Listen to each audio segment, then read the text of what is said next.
Hi! Hello lovelies, I hope you're doing well. Welcome back to my channel. My name is Hannah and this is the place where I watch basically whatever I want. And yes, welcome back lovelies. We are here today to check out some more casual Chuck stuff. I'm very excited for this. I have been waiting to finally get to this because over my Christmas break, a new sound break episode, or I guess I'd say a story episode, was released. Basically, it's not called a story episode, but it is going to be sort of in a similar vein, I assume. And then also one of you, my lovely subscribers here, requested that I check out the video, the SB19 and ShowBT Situation is worse than you think.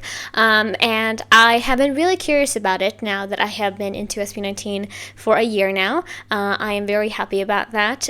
This is my special 1-year anniversary video. I was originally going to re-listen, I guess I should say, to rewatch my first reaction, but I was like, no, I'm not gonna be doing that, you know what I mean?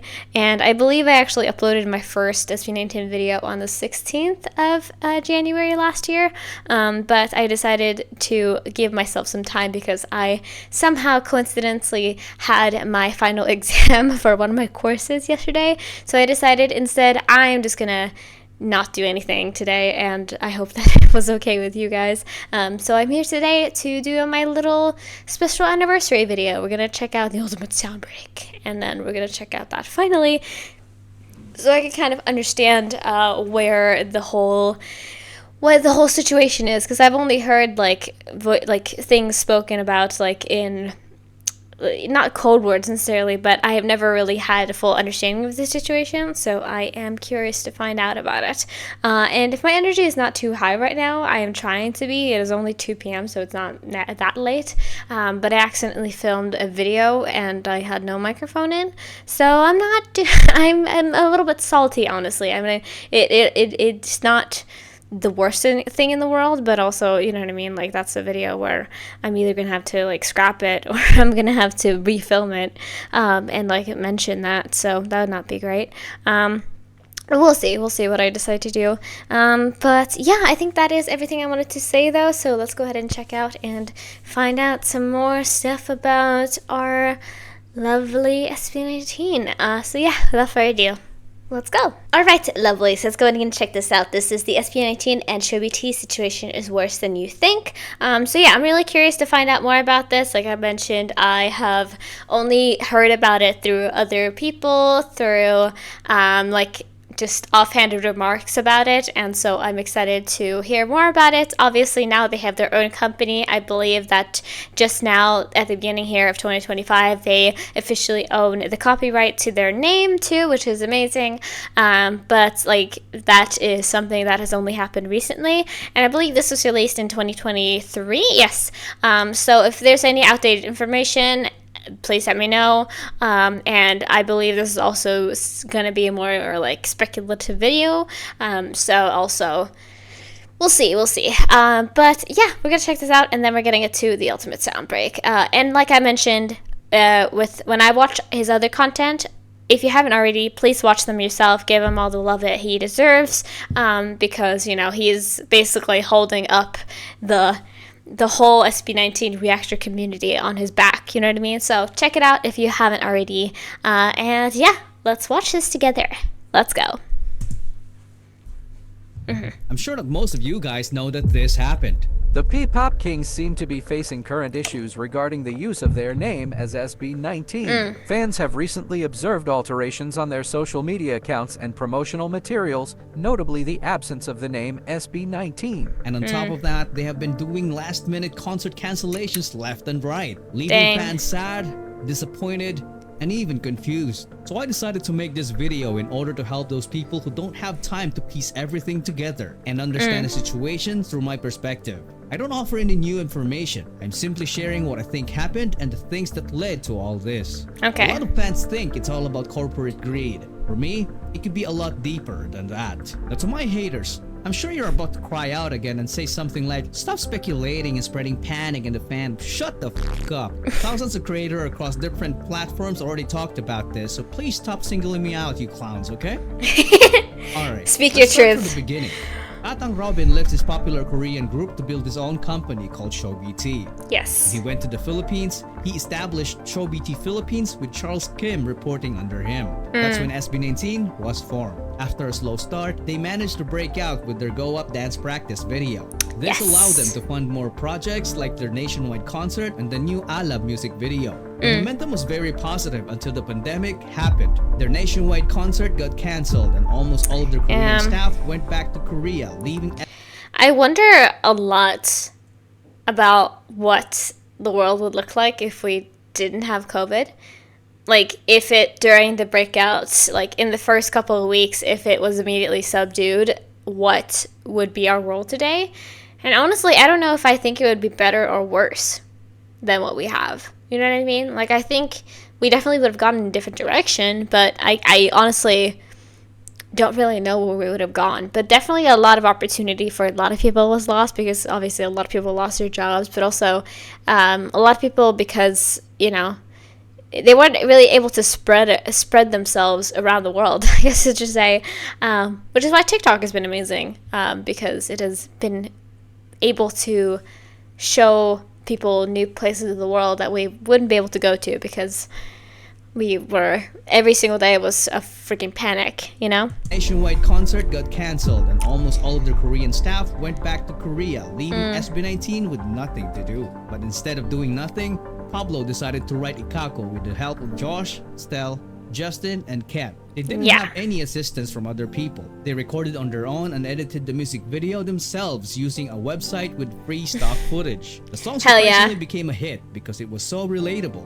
This became proof that SB19 can in fact do things on their own. Their independence would then become even more apparent in their following projects like the Hanggang sa Huli music video and most especially the What music video, which really showed their capability given their full creative freedom. The Pagsabol EP was the same story. SB19, especially Pablo, were all over the project. And again, it was a huge hit. The way things looked at this point, everybody seemed to be pretty happy with the current situation. SB19 keeps making music, while ShowBT Philippines organizes everything for them while reaping the benefits of investing in them at the beginning. But things... Yeah, right. It is like that a lot in K-pop too. I mean, obviously, this is P-pop. This is definitely different, obviously, but a lot of K-pop too, especially with like a lot of newer groups. There's been a push recently for, and I am somebody like that too, where I love groups who are self-produced, and so I feel like a lot of it now has become these members do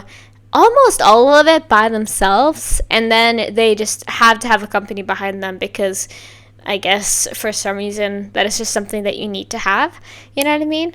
Anyway, things would start to take a turn for the weird when SB19 performed Wyatt in their Our Zone concert back in November 2021. Why do I call it weird? Well, it's because we won't hear this song again until after almost a year. The song was officially released on September 2, 2022. So why would a song this good take so long to be released? Fans started speculating and some started blaming the company.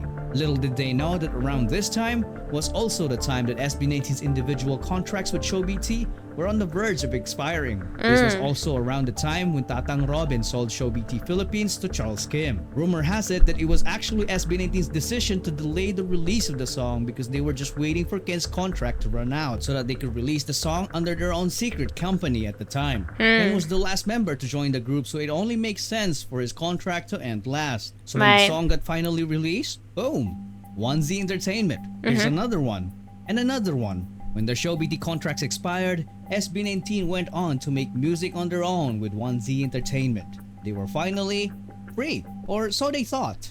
Recently, SB19 stopped using their group name without giving any explanation. They still...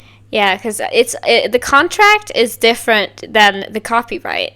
Because a lot of the time with many artists, what will happen is they will leave the company, and then because the company holds the actual copyright to their names, like literally their names, even like stage names sometimes, like people will have to, like they won't be able to use their stage names because the company have an actual copyright on them.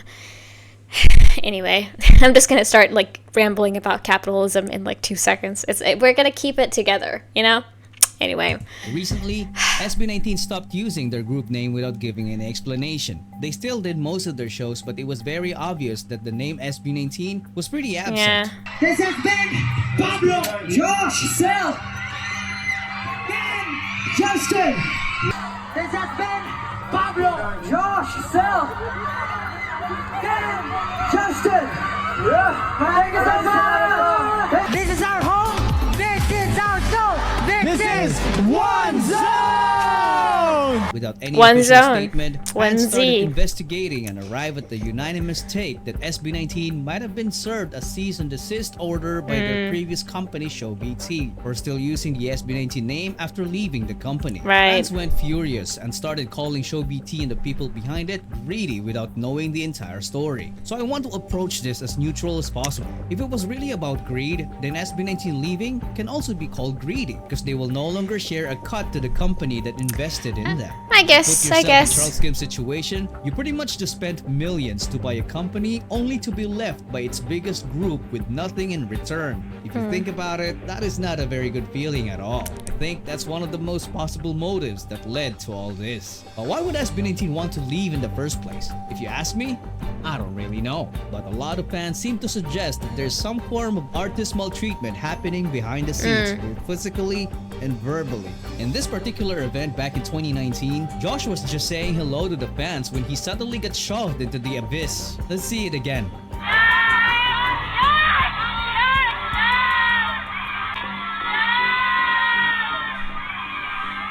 And the man who did it is none other than Charles Kim. Some people call it normal, but a lot of fans were saying it was completely unnecessary. What do you guys think? Well, you decide. Now this I love this being like, hey, I'm not saying anything definitive. You can you can think about it on your own, and I can definitely think about it on my own because I definitely think there is a how should I put this?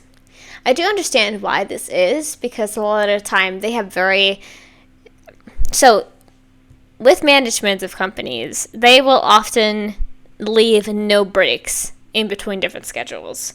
I guess it's because it's easier to have it packed all in one instead of giving them little small breaks in between. So it's easier to just have everything fall like this between each other.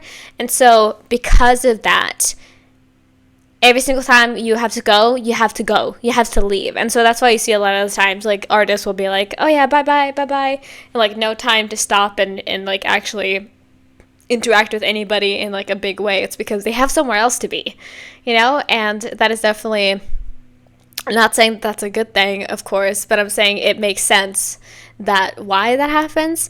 But, you know, I think absolutely you need to be better with scheduling things, giving them breaks, maybe not have to rush everywhere, potentially. That's just what I have to say, though. This one is quite interesting because I was personally there when it all happened. Back in November 2021, we went to the SB19 pop-up store to buy some merch when Josh and Justin decided to visit. Yeah. Obviously, all of us got hyped and both boys were just enjoying the moment when this man suddenly did this. No!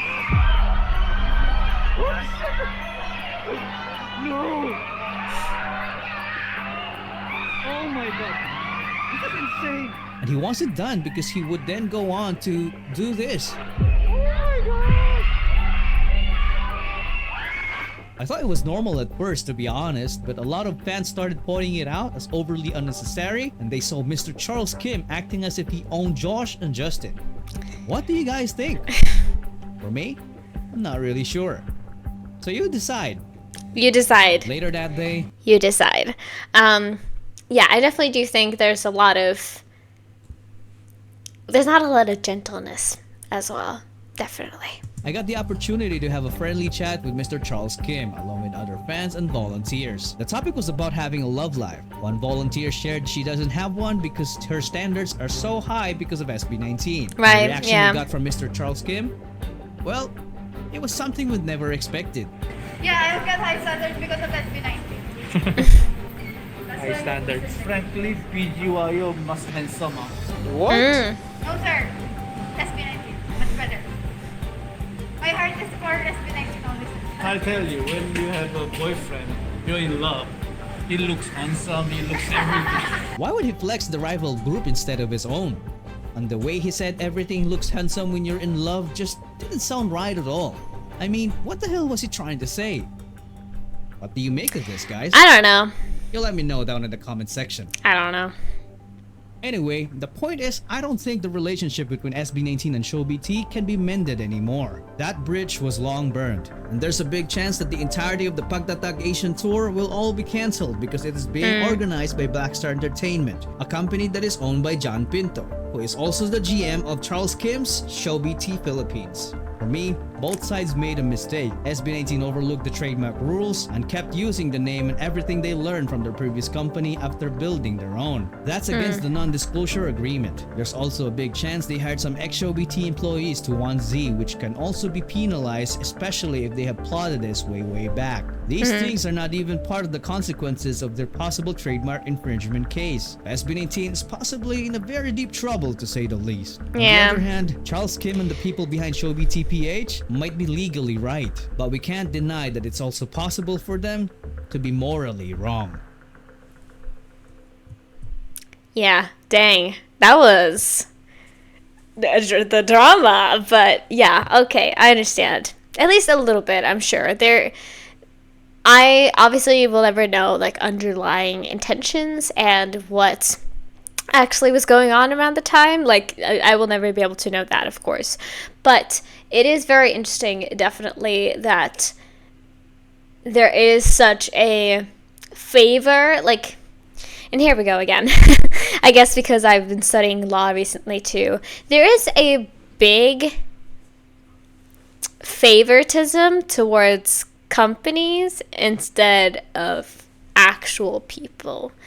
So you like, since technically the company had the IP and the right to the name at the time, even though the members literally used the name and it was their group, because of that ownership, they weren't able to use it anymore.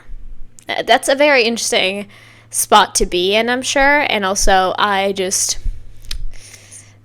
felt bad, obviously, and hopefully there were no ill intentions. There's just a lot of people wanting to work on what they want to work on and being held back in certain ways, like that sort of pull back and forth. So I hope that there was no animosity, but I could tell that there was definitely something was definitely happening behind the scenes, Okay, I feel like that definitely cleared up a little bit for me. Obviously there's still, like I said, there's going to be a lot of stuff that I'll never know about, but at least a little bit. So, check real quick. Yes, let's go on to the next video we have, which is the ultimate sound break. I'm excited to finally see this. He made a live stream after, and I saw it, and I was like, dang, I gotta get to this, but it was released, like, which day was it again? It was on, while I was there. It was on the 28th. So I was not able to get to it during the time it was released, and I thought instead that I should save it to use with other content from him, so I decided to just wait. And now we are here to get to it, and I'm excited for it. So I just say without further ado, let's dive into this as well. Let's go into the ultimate sound break. When you hear the words pop music and the best boy band, who comes to mind? Many people. What if I told you that... Hold on, I want to see. BTS, indeed. TXT, I saw. And who else was that? Sorry to pause immediately. And the best boy band, who comes to mind? Because I definitely saw another group that I probably like. Big Bang, I think I saw. Yeah, K-pop's down here. What if I told you that the most overlooked boy group in our generation might be these guys?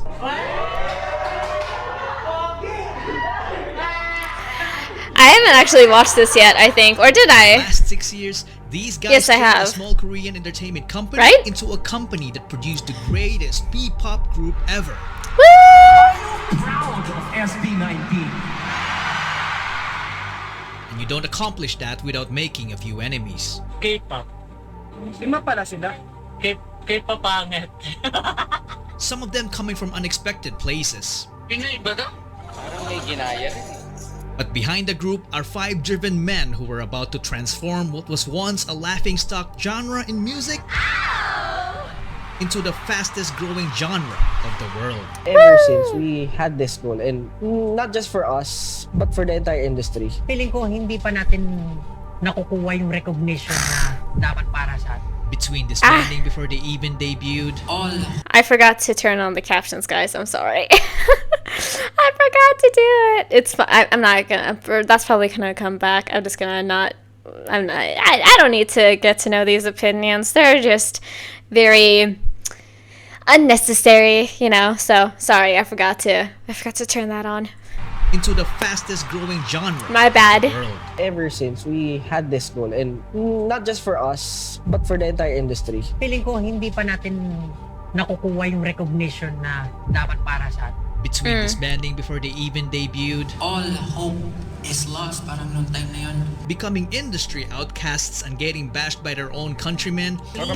Yeah, do you remember my reaction? A lot of people were talking about it. Do you remember my reaction to the first? Was it the first? It was one of the first episodes of the SB19 story that I watched, and I was so triggered about that because honestly, it shouldn't even freaking matter at all what their sexualities are. It shouldn't matter at all. It just perpetuates discrimination and rudeness. And as somebody who is queer, it hurts my heart that this still happens. I mean, I know homophobia still exists, but it's just like every single time I'm reminded of it, it's like I get a little more just angry. You know, I'm not an angry person, but there is this sort of like just fire at the pit of my belly every single time I'm reminded of it because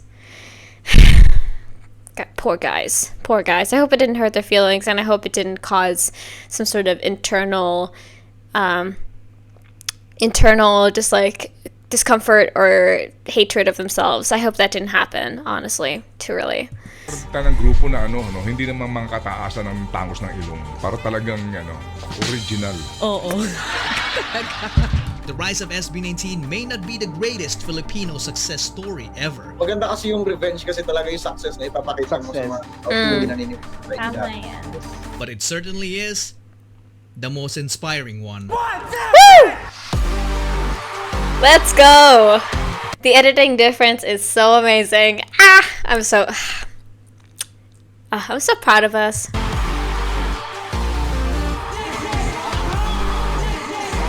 Not the crying too. If there's any more crying footage, I'll be so mad. It's okay though. Let's go! Obviously, check out this video if you haven't. Ooh.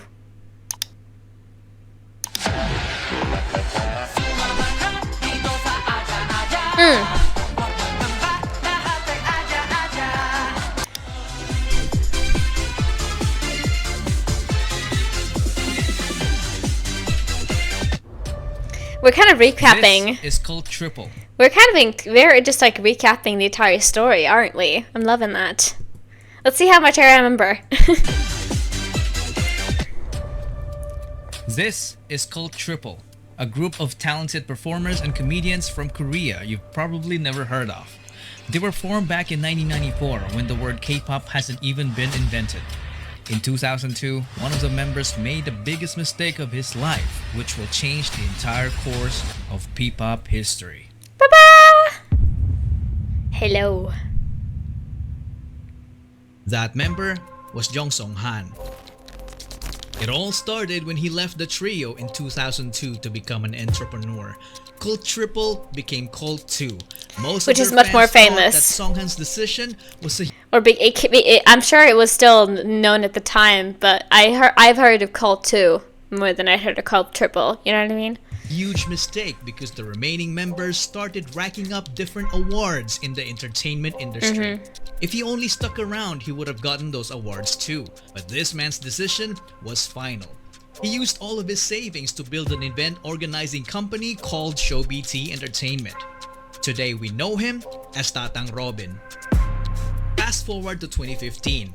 The fight of the century just happened. Ba-bam. One Direction's Drag Me Down was all over the radio. Oh my and Big Bang gosh. was the biggest K-pop boy group.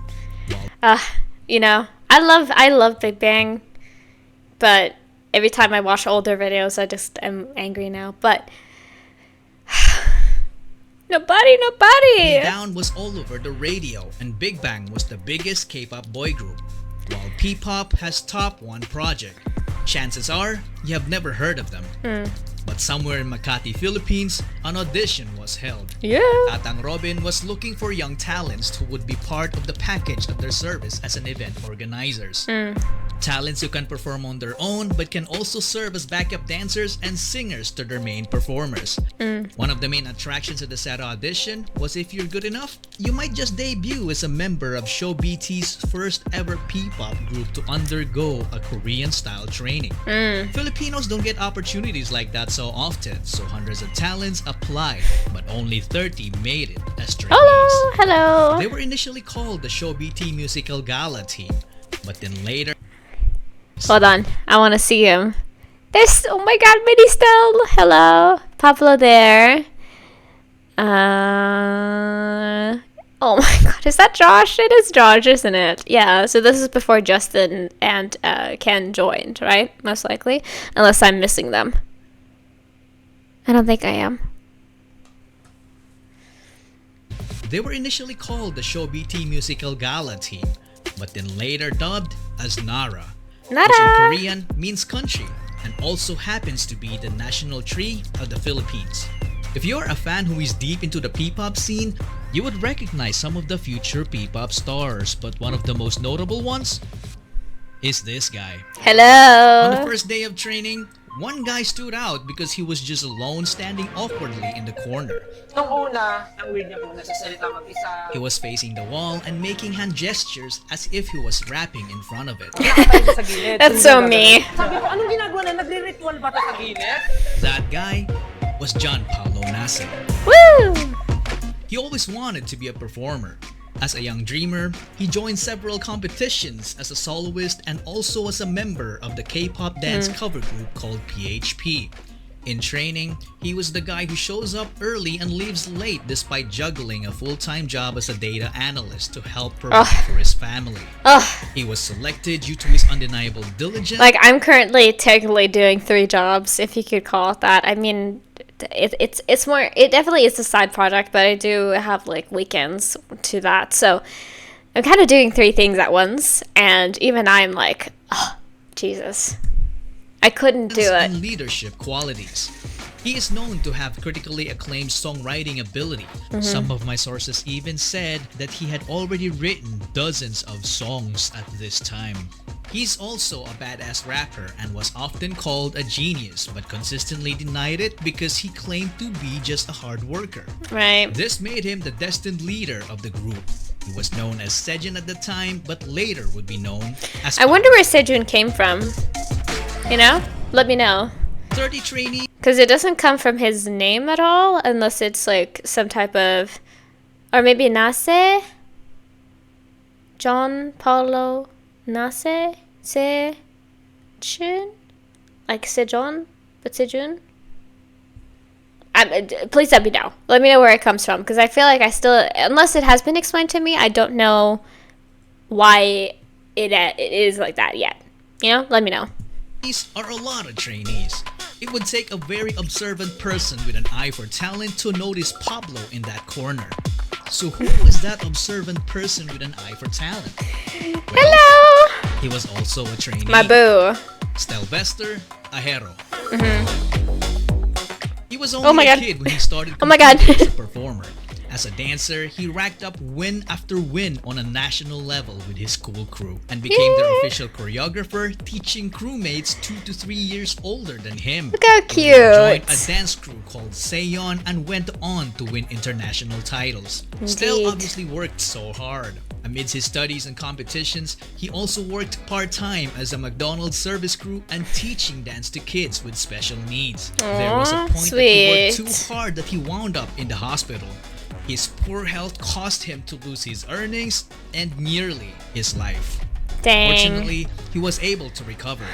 This made him the Thank obvious God. choice to be... Thank God for that. Honestly, thank God for that. Because this man is just... He's in my brain. He's in my brain constantly, truly. Fortunately, he was able to recover. This made him the obvious choice to become the choreographer of the group. Right. But little did they know that dancing wasn't his only talent. As a kid, he joined the school choir to become the only male soprano and only improved as he gotten older. That makes a lot of He sense. easily became the main heavenly voice of the group because his vocals were just...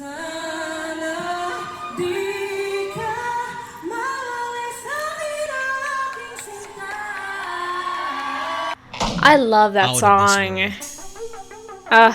Unlike Pablo, Stel was very friendly to everyone. In fact, one Look of at his the closest hair! friends also auditioned and made it as a trainee. This friend is nothing to be trifled with because having the worst upbringing among the others Yeah. made him the strongest when it comes down to pure gut.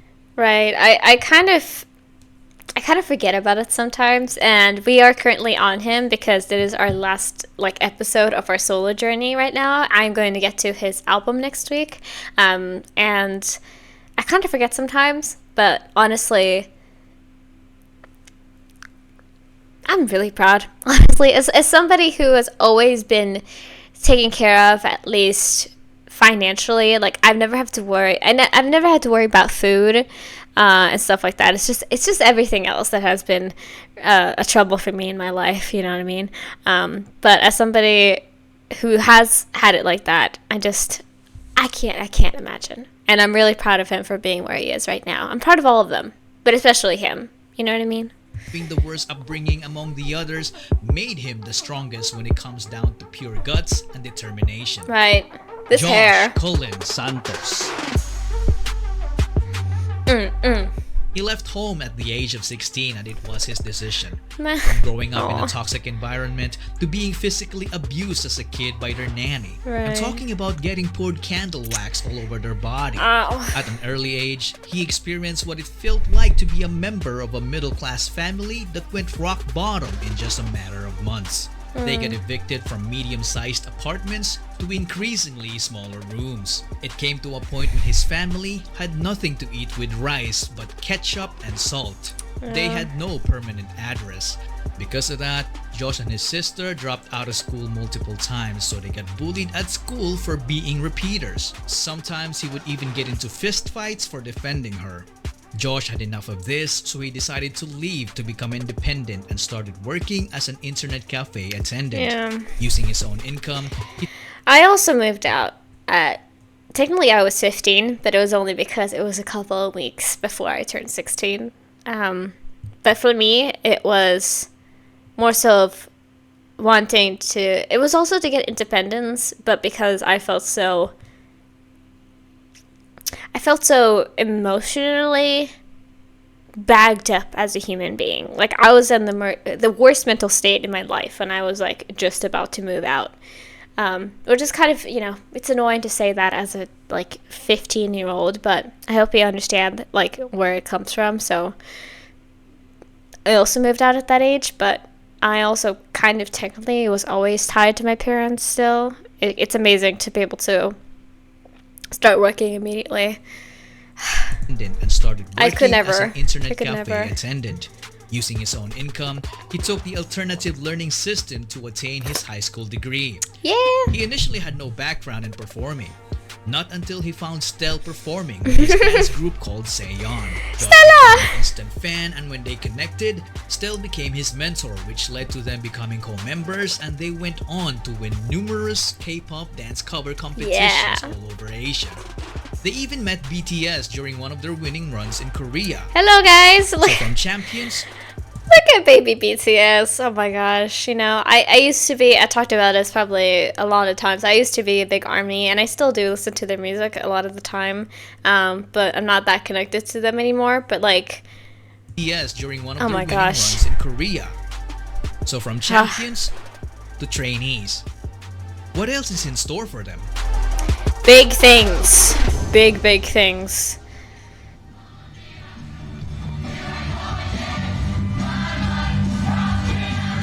Oh my gosh!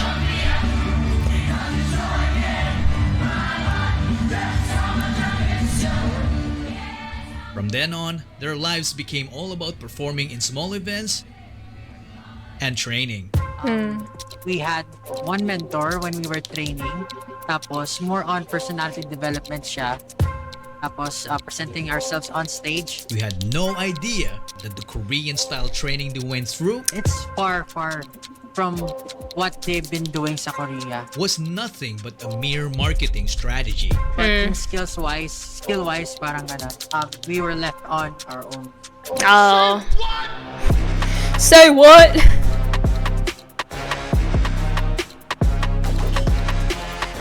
They were left alone to fend for themselves, sharing knowledge to improve each other with the hope of making the cut. So they were basically like told that we're gonna get Korean style training, and then they had one person to teach 30 people, but not really teach, just like keep them in check, I guess. That's weird because the K-pop styling the K-pop training style that I know is tough, but at least they have teachers. At least they have coaches. You know what I mean? And I'm not defending like anybody with this, but at least they have that. That's crazy. Some sources told me that Pablo had to record some of their vocal sessions to effectively coach his co-trainees. Wow. All of that without salary. Right, that This too. went on for roughly a couple of years, and I don't know about you guys, but this for me sounded kind of brutal. It is. It's not easy to keep doing the same thing Yeah. over and over and over again without any form of guidance. Right. They were also kept in the dark about their debut date. So frustration started brewing until it reached the point when it only took one trigger to call it quits. On one seemingly normal training day, all trainees were already in the studio, except for Josh. On the same morning, the train broke down. Nasira MRT during that time. Nasira yung MRT. Sinuspindi ang operasyon ng MRT dahil sa power outage. It wasn't really an accident, but this would still worry anyone, especially the trainees, because it's Right. highly unusual for Josh to miss training. Later that morning, Josh arrived. His co-trainees felt relieved because Josh turned out to be safe. You would think that their company would react the same way, right? Wrong. God. They decided to terminate his training. Whoa. Ako, tas tinanggal ako. That was the trigger. What? Tinanggal po ako, nag-quit din yung mga grupo ko. That's a crazy story too. I'm happy that, like, obviously there's a lot of repeat information here too, but I'm happy that I'm getting this too because there definitely has been a lot revealed, like, over the past, like, year or two since the first episodes were released. Yeah. Training has always been, for these kinds of companies, training has always been a brutal process because they want to churn out as talented people as they can in the shortest amount of time possible. Doing it also as cheaply as possible, so they definitely do provide they provide food and housing, I believe, for a lot of trainees. But it's very bare bones, and they get no salary. So in reality, it's really not... It's more like a summer camp that you go to for 2 to 3 years in a row, every single day. You know what I mean? And the summer camp, like, the guidance counselor at the summer camp makes you dance 4 or 5 hours, 6 hours, 7 hours a day, you know? Nag-quit din sila kasi parang naging trigger na point na kung tatanggalin mo si Josh. Umalis kami ni Dang, I'm happy. Ganun mo lang kadali itapon yung lahat ng efforts and passion. Exactly. ShowBT had two choices: to keep all trainees or to keep no trainees. The company chose the latter. Everyone left except for Stel. Parang si Stella yung naiwan po nun talaga sa training room. Tapos talagang down na down lahat. Si Stel natira kasi doon during that time. Stel set aside all his frustration and remained focused on his goal, while Pablo was devastated. All hope is lost parang nung time na yun. In Josh's case, we can only imagine the pain he must have felt Right. to have been booted out of his dreams. Booted. Days passed. Everyone Booted, thrown out, while having made no money during the time. was still feeling down about that incident. Then Pablo's phone receives a message. Brother, bumalik ka na, brother. It was Josh. Out of all the trainees, the guy that got sent packing was the same guy who actively convinced everyone to continue chasing their dreams. Right. Perhaps this was the sheer guts and determination from his life experiences in full display. Pablo hurried back to the studio to find Stel alone. But not for long. Josh came back next and took the initiative to convince the company to have them back. Pumunta lang po ako doon at syempre kung kailangan na makiusap. So back to training, they went. Hindi na lang magkahiwalay ng grupo pero bumalik sila kasi hindi nila ako inuman. That's such a nice gesture. I'm happy that they immediately got that kind of bond as well, because that is the one thing also that you notice a lot these days, or not just these days, but since the beginning of this structure, is that sometimes people genuinely don't seem to know each other because they never got close during the time that they were trainees. So sometimes groups can debut and it feels like they don't really even know each other, you know? So I'm happy that they had that bond in the beginning, and obviously it helped with Stella and Josh because they already knew each other, but you know, I'm happy about it. And we haven't even added Ken or Justin into the equation yet. There was only 3 of them for a while. Then a few other trainees started coming back. So ShowBT put together a talent workshop to get more talents to keep the business going. Right. This was batch 1. This was batch 2. Target locked. Justin de Dios. There he is. I was waiting. He got scouted right away because he was a very good-looking guy and already was a decent singer and dancer. When he joined, he immediately saw a familiar face in Josh. Right, I remember. As do you. Apparently, Josh told Justin about the workshop because the two already had a stint performing together in a dance cover group called Zero to Hero. So Justin as well wasn't new in the world of performing. Right. He auditioned to be a part of the televised Pinoy boy band Superstar, but he didn't even make it to the live auditions. Perhaps it was fate. That group is nowhere to be found today. Justin obviously deserved better. He went on to finish his college degree in multimedia arts. I've seen this picture so many times and it's so cute. It's so cute. Proved very crucial to their success in the future. I still haven't watched. I still haven't watched the behind the scenes for what, and I really want to. With it's Justin fine. on board, this completed their prototype boy group. Hello, It's Paradox. composed of Justin, Pablo, Stel, Josh, Zeno, Kurt, and JP. They did multiple test runs leading up to their entry to Pinoy K-Pop Star 2017. They performed B-Day by Icon in an epic fashion, but they didn't win. At this point, ShowBT seemed to have hit a roadblock. The group felt like something was missing. Someone was missing. What happened to Zeno, Kurt, and JP. They either quit or ShowBT felt the need to let go of them and get someone who could take this already great group of guys and push them to achieve the next level. The extraordinary level. Here This he is. decision-making project of ShowBT needed to reach its peak.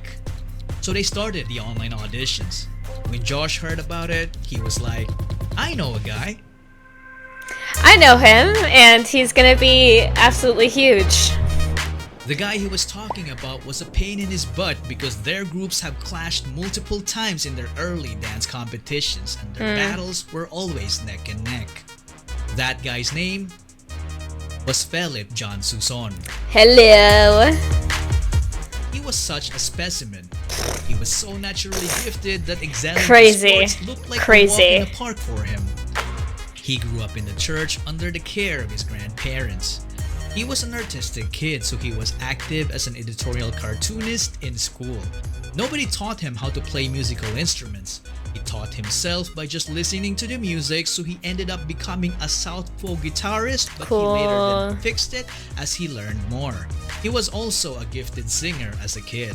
Every time there was a family gathering, he was always forced to sing karaoke by his relatives. But when he hit puberty, he lost... I'm happy that isn't a thing where we live and everybody is so just like introverted. We're such an introverted nation, because I feel like my social anxiety would have been much worse if this happened to me. But yeah, anyway. Confidence in his voice because he could no longer hit high notes. But his confidence came back Don't after worry. being mentored by Don't Pablo, worry. who taught him how to harness his unique low voice that seemingly sounds like it came from the underworld. When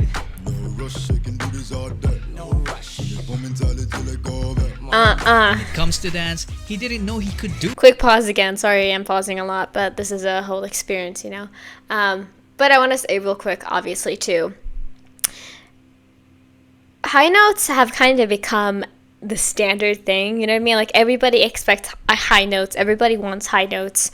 And I honestly think that even though high notes are amazing, and I do love them whenever they come out, I think if you just have a unique voice, a lot of that is great too. You know what I mean? And doing like lower notes are awesome too. It until he was forced to in order to get good grades during his school intramurals. After discovering dance, he transformed from a guy who didn't know it to someone who can fly. Woo! Because of his raw talent, he ended up teaching dance to the entire school and continued on to join the dance group called Amigo 7, a would-be rival of Josh and Stell's crew, Seyon. It quickly became a reverse if you can't beat them, then join them kind of deal. Of course. So Josh recruited Ken. But there was a problem. He was hundreds of islands away and didn't have the money. What did Josh do? He shelled out for his plane ticket. With Right, of nothing course. else to lose, Felipe went and left his previous life in the countryside. He then trained Into with the the boys city. and officially debuted with them as Ken, the main Hello! dancer, the bass vocalist, and the lead rapper of the group. Mhm. One thing to note is that they were an unlikely bunch because they wouldn't have met each other if Tatang Robin stayed with his already successful group in Korea. Right. Justin didn't make it in his first audition, so he almost didn't try again until Josh told him to do so. And Ken wouldn't even have the opportunity to join if the ShowBT trainees didn't come back after that quitting incident. Right. And that, ladies and gentlemen, is the butterfly effect. When a small and seemingly insignificant occurrence has a rippling effect through time, leading to a consequential event sometime long after the initial event. Or as Google would put it, the phenomenon whereby a minute localized change in a complex system can have large effects elsewhere. Indeed. Tatang Robin's so-called Chaos mistake theory. back in 2002 led to forming the future P-pop Kings. In 2018, SB19 was formed. The name of the group was carefully picked. The number 19 is the sum of Korea and the Philippines country code digits, 82 and 63. So 8 plus 2 plus 6 plus 3 is 19. If you subtract both numbers, you also get the same result. Sick. SB doesn't only mean ShowBT. It is also about their ultimate goal for Pinoy sound to break into the music industry, which is fearlessly represented by this phrase: Soundbreak. Woo! Hey.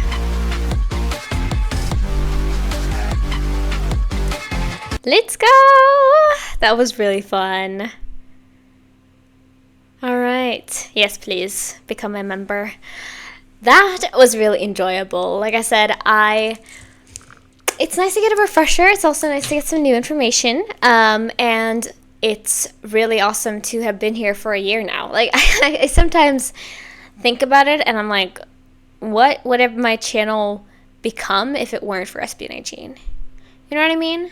Like, I definitely think I would still be here making videos. I think, like, 100%. I think YouTube has always been a big driving force for me. However, I would probably still have less than probably 4K at this point. I feel like even though I do have a lot of success with other groups and I love other groups too, I feel like SB19 has been one of the major reasons why I have my audience that I do today. And a lot of you guys have also shown interest in other stuff that I do outside of just reacting to SB19. It's been really sweet and nice. And so I think this was kind of they were my stepping stone, but obviously I've also really enjoyed them during this time. But they were my stepping stone kind of into finding a new community, finding new amazing people here, and just like opening up the borders. I feel like I would also not have gone into what I have, because, you know, my most recent New Music Monday episode was to T-pop. I have listened to J-pop on the channel, and I think that would have also not happened if I hadn't gone into SB19, because I feel like this just kind of opened the borders of what I could enjoy and what I could find that I like, because K-pop has been here since like 2016, I would call it. 2016, I have listened to K-pop, and so that has always been there. But having this group has opened up the borders in my mind for what, you know, I could find enjoyable, what I could like, and that has been an amazing thing, you know. But yeah, I don't really know what else to say other than that. Happy 1 year anniversary. A little more than that, but like I said, I needed to sleep basically yesterday, so I didn't get this done in time. But this was really enjoyable, and I hope you had as much fun as I did. So yeah, don't really know what else to say other than that. Let's go into the outro and I'll finish off this video. So yeah, let's go. Alright, lovelies, that was all I had for this video. Thank you guys so much for watching, and thank you for hopefully enjoying it with me. So yeah, happy 1 year. This has been an amazing journey so far. I have really enjoyed it, obviously, and I have found so much music that I like. I have found these guys that I really like, and I found you guys that I have really liked, and that has really changed my outlook on, I think, my self-worth, I think, almost have gone up, which is, I know it's not really necessarily healthy to like equate your internet fame, quote unquote. I don't think it's fame, but you know, but to equate that to self-worth, I know is not probably a good thing to do, but still, a lot of you guys have been so supportive and so nice, and I have always had these little icks about myself that I thought I would never get over, but then you guys come in here and you actually like what I talk about. You like my commentary, even though I think I have always been scared of that, because I think in my mind I have seen this turnover for like people being kind of annoyed by it, and I'm not happy. I'm happy that is not the case right now, and that I can just actually speak my mind and talk about the things that I enjoy and enjoy it with you guys. Like, that has been an amazing time for me. But yeah, I don't really know what else to say. Thank you all for being here. I need to go eat something or else I will starve. But you all deserve the best in your life, and I love you all, and I'm excited to see what the future holds for us. Hopefully this will be a great year for them. And yeah, I think that was all I had to say. So if you haven't already, please consider subscribing to this channel or going over to my Patreon and checking me out over there. I got loads of free content, including a bunch of unblocked stuff. So if that's something you're interested in, check me out over there.